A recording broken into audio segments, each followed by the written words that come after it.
Welcome to my channel. I am Ben. If you are new to the channel, I will quickly give you a background to my channel. If not, feel free to just skip to the next chapter, where I am sharing what this uncle invested in February 2023, using dollar cost averaging for my long-term dividend portfolio. My channel is called Uncle Starts FIRE because I only started my FIRE, or financial independence retire early journey from 40-year-old, and that was like 5 years ago. I want to show you, especially the uncles and aunties, that no one is too old for FIRE, and it's never too late to start investing.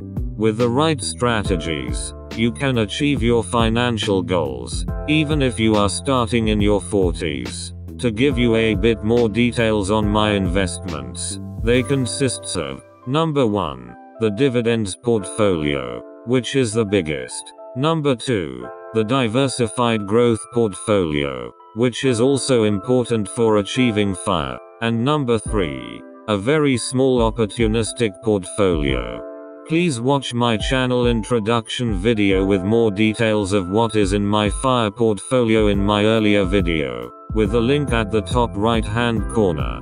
Okay, let's get into today's video. Dollar cost averaging in the FIRE dividends portfolio. In my January video, I mentioned that I wanted to do a regular series of videos on what are the shares that I have invested in for my dividend portfolio, maybe on a monthly basis. I think this can offer a picture of what Uncle does to build up my investments, as part of my FIRE journey. This is my second video in that series on my monthly investments, and this is for February 2023. To quickly summarize how this uncle is investing for the dividend portfolio, every month, I will choose about 4 to 6 dividend shares, and REITs, which I think are most attractive, and do dollar cost averaging for them. I will try to rotate around the shares I own in my purchases. This means not buying the same shares over too many months consecutively, in order to maintain diversification in my portfolio. Share investments in February 2023. In February 2023, I did dollar cost averaging on 4 Singapore shares, and REITs, and invested in a new share as an opportunistic investment. I invested in: number 1, Far East Hospitality Trust. Number 2, Kingsmen International. Number 3, SBS Transit. And number 4, Keppel Corporation. Uncle selected these 4 dividend shares to invest in February, as the business fundamentals of these companies are finally showing significant improvements, after being dragged down by COVID-19 lockdown and restrictions for these few years. With the COVID-19 reopening, the business outlook for these few shares look attractive, and their latest financial results have provided further confidence. I think there is good potential for their dividend yields to increase over time, as their businesses recover. Far East Hospitality Trust. With the COVID-19 reopening in mind, I think Far East Hospitality Trust, or FEHT, is a good investment last month. Far East Hospitality Trust owns a diversified portfolio of Singapore hotels and serviced residences. It is the only hospitality REIT that is a pure play on Singapore. Other hospitality REITs such as CDL Hospitality Trust or Ascendus Hospitality Trust invests in both Singapore and overseas assets. Initially, this uncle was not too favorable on the recovery of Far East Hospitality Trust. You would have heard that almost the whole world has reopened, and tourists are coming back to Singapore in a very big way. As a result, many hotels in Singapore have raised their prices, and their occupancy rates are now much higher. But from my limited understanding of the tourism industry in Singapore, our tourism sector depends a lot on Chinese tourists. I think they form the biggest group of visitors to Singapore, with 3.6 million visitors, and spent $4 billion in 2019, before COVID-19. Every time this uncle goes staycation with my family, I would see many tourists from China in the hotels such as in Resorts World Sentosa, Marina Bay Sands, and other hotels.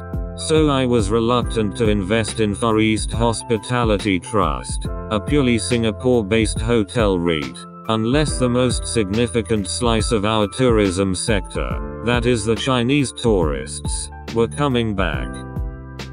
After China announced its reopening in December 2022, this risk was mitigated, and I was confident that the Chinese tourists will return, and Far East Hospitality Trust's hotels will finally get to recover fully to pre-COVID levels. However, if you look at the share price of Far East Hospitality Trust, it didn't really get a big boost from the news over the past 2 months. So this uncle decided to take the opportunity to dollar cost average financial results. It released its second half 2022 results in middle of February 2023, and its distribution per unit increased by 13% to 1.73 cents. This translates into an annualized dividend yield of about 5.5%.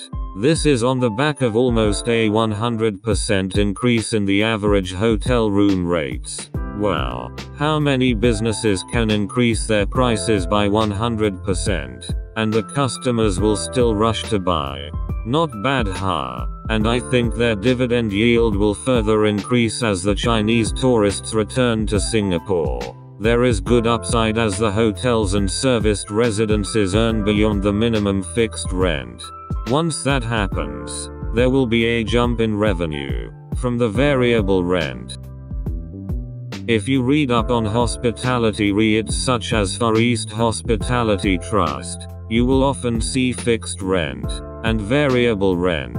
Let Uncle try to explain this concept of fixed rent and variable rent. If you are not aware of what they are, I am definitely not an expert, but this is what I understand as a layman, using a simplified illustration. Far East Hospitality Trust lease their hotels to hotel operators, who are subsidiaries of its sponsor Far East organization, and sign contracts with them. In most of the contracts, Far East Hospitality Trust has a minimum fixed rent that the hotel operators must pay them, regardless of how much the hotel operators earned. For example, the contract may say, the fixed rent will be $1 million. Then the contract will also set out how the variable rent is calculated. For simplicity, let's assume that the variable rent is calculated as 20% of the profits made by the hotel operators, minus the fixed rent already paid. You may ask, why do we need to minus the fixed rent in the formula? This is to ensure that if the hotel operator is not doing well, the operator is not burdened by additional variable rent. If you see the table, if the hotel operator made $3 million profits, the formula for variable rent is actually a negative number. If so, the variable rent will be 0. In the last row of the table, if the hotel operator made $10 million profits, the variable rent calculated will be $1 million. This adds on to the fixed rent of $1 million. So Far East Hospitality Trust can earn $2 million in rent. From the illustration, you can see that during bad years such as COVID-19 lockdowns, Far East Hospitality Trust continue to earn a fixed $1 million, while the hotel operators may be losing money every day, such as in the first row of the table. This makes the REIT yield rather stable. On the other hand, during good years, such as when the tourism industry recovers, there will be variable rent paid, and this will boost the dividend yields, such as the last row of the table. Currently in Q4 2022, 3 of its 9 hotels have started to contribute variable rents, compared with just 1 in Q3 2022. Kingsmen International. I also want to talk a bit about Kingsmen International. This was a popular small cap share many years ago, even before COVID-19.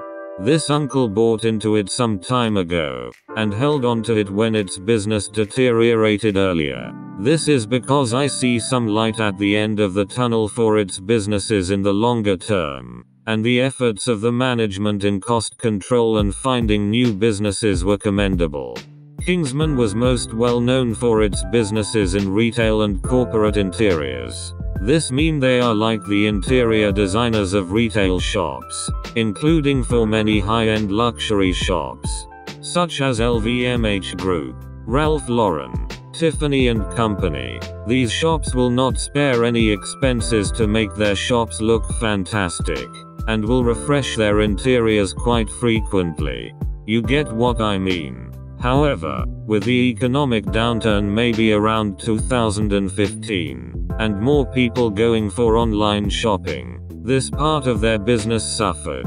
Things were not all bad, because Kingsman's business also include exhibitions, thematic and attractions. This is like the large-scale trade shows held in Singapore Expo, or World Expo in other countries, or special exhibitions that give visitors all-round experiential experiences. Do you recall the special event organized by the Singapore government called the Singapore Bicentennial Experience? People can sign up for free to see Singapore's history over 700 years at the Fort Canning Park. This year, step into the story of our 700-year journey at the Bicentennial Experience. Miraculously steals some new hotel and renames it Singapore. My family and I visited the exhibition, and we loved it. We walked through dark tunnels with videos on the cruelty of World War II in Singapore, and ended up in a room with rain falling on us, while we experienced what it felt like when Singapore became an independent country in 1965. We thought it was a very fruitful learning journey for everyone. I digressed, but that was created by Kingsmen. Quite impressive, I thought. That business was doing well, and was slated to grow, but then COVID-19 came. Lockdowns and social distancing mean no exhibitions and no experiences. As a result, their income dropped, along with their share price. Things are, however, looking up for Kingsmen. Reopening mean revenge shopping, and also many trade shows and exhibitions are starting to come back very quickly, so their businesses recovered quickly. In 2022, their net profit and earnings per share went up 360%. The management was usually conservative in their business outlook previously, but this time round, they finally concluded that we have turned the corner. This uncle is one of the long-suffering shareholders of Kingsmen, and has been monitoring their business through the good and bad times, and I am looking forward to their recovery post-COVID. I have been doing some dollar cost averaging over the years, and did a bit more in February 2023, as the optimism turned into real dollar performance. New share, Boustead Projects. Other than the 4 shares that I did dollar cost averaging, I also had a new share invested last month. This is Boustead Projects, or AVM. This is not a dividend stock investment, but I thought of sharing this opportunistic investment with you. But this uncle is conservative, so only bought a little. I have been monitoring this company for a while, as it has a good portfolio of industrial properties and good track record. Its share price always seemed to be undervalued, especially compared to the net asset value of the underlying properties. However, I did not buy the share as its dividend yield is very low. I was waiting to see if Boustead would eventually list the properties as a REIT. In early February, Boustead Projects' parent company, Boustead Singapore, launched a general offer at 90 cents.